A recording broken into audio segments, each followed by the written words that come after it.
ঘটনার শুরু পূর্ব জাভার মালাং শহরের একটি বিশ্ববিদ্যালয়কে দেখে। সেখানে ফাইনাল পরীক্ষা শেষ হয়েছে। আমরা দুই বন্ধুকে দেখতে পারি, একজনের নাম আর্য, আরেকজনের নাম রাকা। রাকা আর্যকে বলছিল, পরীক্ষা তো শেষ, কোনো কাজ নেই, চলো এবার পাহাড়ে হাইকিং করতে যাই। আর্য বলে, আমিও যাব, আমার আর বাড়িতে ফিরতে ইচ্ছে করে না। রাকা বলে ওঠে, এরকমটা বলো না, তোমার বাবা দ্বিতীয় বিয়ে করেছেন, তাই বলে এই নয় যে তোমাকে তিনি ভালোবাসেন না। আর্য বলছিল, জানি না, তবে আমি এখনো আমার মায়ের মৃত্যুর শোক কাটিয়ে উঠতে পারিনি। এটা বলে মন খারাপ করছিল আর্য। রাকা বলে, তোমার তো তাও পরিবার রয়েছে, আমার তো কেউ নেই। আর্য বলে, আরে কে বলেছে তোমার পরিবার নেই? আমার পরিবারই তো তোমার পরিবার, চলো একসাথে যাওয়া যাক পাহাড়ে। দেখা যায় তাদের সাথে যুক্ত হয় আরো একটি মেয়ে, যার নাম নিতা। সে কিন্তু আবার রাখার প্রেমিকা। আর্য সেখানে নিতাকে বলছিল, তুমি তো কখনো পাহাড়ে ওঠোনি, এটি কিন্তু ঝুঁকিপূর্ণ কাজ।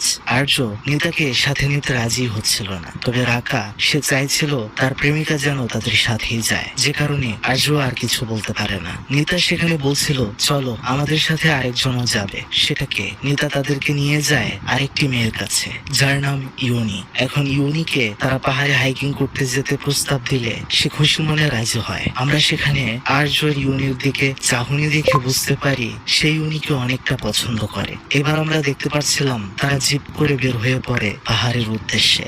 তবে সেখানে ইউনির মা তার ফোনে কল দিচ্ছিল, কিন্তু ইউনি বিরক্ত হয়ে সেই ফোনটা কেটে দেয়, যে জিনিসটা লক্ষ্য করছিল আর্য।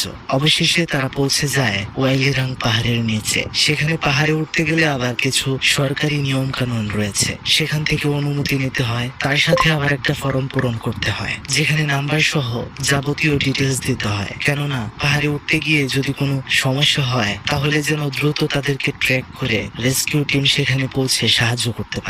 যাই হোক, ফর্ম পূরণ করার সময় তাদেরকে বলা হয় পাহাড়ে ওঠার সময় তাড়াহুড়া করবেন না। এবং আরেকটি গুরুত্বপূর্ণ বিষয় যেটা বলে সেটা হচ্ছে, পাহাড়ে ওঠার সময় যে রাস্তাটা রয়েছে সেটা বাদ দিয়ে অন্য কোনো রাস্তা দিয়ে না যেতে, কেননা এখান থেকে অনেক মানুষ নিখোঁজ হয়েছে।